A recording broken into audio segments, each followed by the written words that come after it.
The State Charter School Commission asked our office to conduct an audit of First Place Scholars Charter School.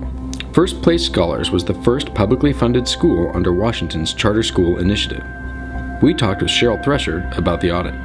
Washington State Charter School Commission requested that we come in and do some accountability work. Normally we don't do that work till after the end of the school year because we're a post-audit agency, but they had concerns over compliance with some of the charter contract agreement language and their compliance with it, as well as compliance with Washington State rules for apportionment funding, which is how they get their public dollars.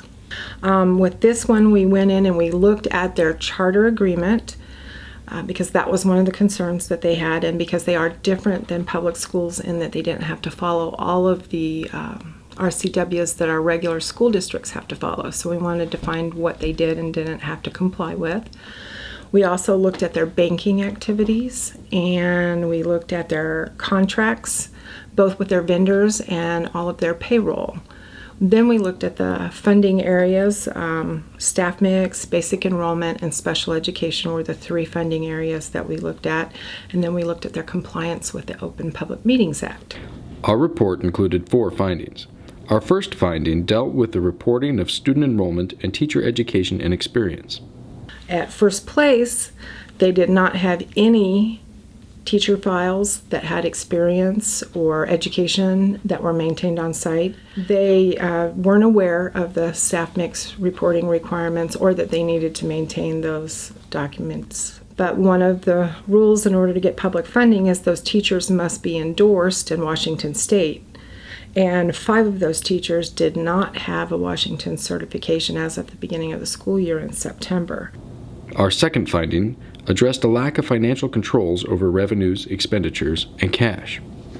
And here their expenditures exceeded their revenues for every month during the first 6 months that we audited. And as of April 2015, they only had enough cash on hand to cover 9 days of expenditures, when a best practice that we recognize is 60 days. The First Place Scholars leader, the very first one that they hired, she was still on the bank account as a signer 56 days after her last date of employment, so that increases risk.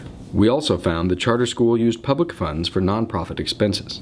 First Place Inc. is the nonprofit that operates First Place Scholars Charter School.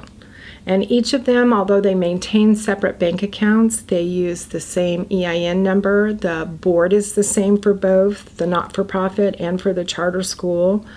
And they just don't have any agreements or contracts in place to determine who's responsible for what and what their relationship is, and to define their responsibilities. Finally, we found the charter school board did not comply with the Open Public Meetings Act. Found that at no time during our audit period that we reviewed did they meet that minimum number of board required to establish a quorum. We also found when we reviewed their minutes that they did not approve claims and expenditures. They didn't define an allowable purpose for one of their executive sessions that they held on October 28th. And then they didn't retain supporting documentation to show that they had posted in the required proper notice for a special meeting that they held in February. Our audit includes recommendations for improvement. Establish controls over their finances, establish and implement process and procedures to make sure that expenditures are appropriate and approved by the board. Establish internal controls over their staff mix and enrollment reporting to make sure that the numbers are accurate and the documentation to support it is maintained. That's a big issue, is supporting documentation.